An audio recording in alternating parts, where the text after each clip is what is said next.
गुजरात के सूरत के जहांगीरपुरा विस्तार के राजन रेजिडेंसी की 5वीं मंजिल के फ्लैट में रहते एक पुरुष और 3 महिलाएं जो कि आपस में जीजा साली बताए जा रहे हैं, उनके मृतदेह सुबह मिलने पर इस विस्तार में सनसनी मच गई है। प्राप्त जानकारी अनुसार उन्होंने रात को रसपुरी खाए थे। अब उनकी मौत का कारण आत्महत्या है या फिर फूड पॉइजनिंग, उसकी पूरी जांच एसीपी आरपी झाला के मार्गदर्शन में की जा रही है।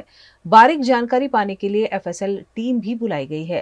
बुजुर्ग मृतकों के नाम जशुबेन वाढेर, शांतुबेन वाढेर, गौबेन वाढेर और हीराभाई मेवाड़ा है। જહાંગીરપુરામાં આવેલ રાજન્સ રેસિડેન્સીમાં સવારે 9 વાગ્યે પરિવારના પુત્ર દ્વારા એમના મમ્મી અને બે માસી અને એક માસા જે એમના બીજા ફ્લેટમાં રહેતા હતા તેમના ચા પાણી નાસ્તા માટે જતા એ અંદરથી બારણું ન ખોલતા તેમણે તરત બીજી ચાવીથી ખોલ્યું તો ત્યારે તેમણે એમના મધરને મમ્મીને અને બે માસી અને એક માસાને નીચે બેડ પર અને અસ્તવ્યસ્ત રીતે પડેલા જોયા। ત્યારબાદ તેમણે તરત 108માં ફોન કરીને જાણ કરી। 108 વાળા આવીને એમને મૃત જાહેર કર્યા। ત્યારબાદ એમણે પોલીસ ડિપાર્ટમેન્ટને જાણ કરી। પોલીસ ડિપાર્ટમેન્ટ હાલ તપાસ કરી રહી છે અને એફએસએલની ટીમ પણ તપાસ કરી રહી છે। અત્યારે જે આ ફ્લેટ છે 506 નંબરનો, એમાં 4 જણની ડેડ બોડી મળી આવેલી છે।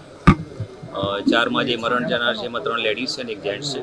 એમાંથી જે એક જસુબેન છે એ મકાનના ઓનર છે, બાકી 2 લેડીઝ છે એમની બહેન છે અને પુરુષ છે એમના બનેવી થાય છે। જે 3 રિલેટિવ છે એમના છોકરાને, જસુબેનના છોકરાને ઓપરેશન કરાવ્યું હતું એ બાબતે ખબર કાઢવા પૂછવા માટે આવેલા હતા અને રાત્રે એમના છોકરાને ત્યાં પહેલે માળ રહે છે એમના ત્યાં બધા સાથે જમેલા છે અને જમ્યા પછી એ લોકો ઉપર ગયા હતા। સવારે એના છોકરાએ ચેક કર્યું ત્યારે એ લોકોની ડેડ બોડી મળી આવેલી છે।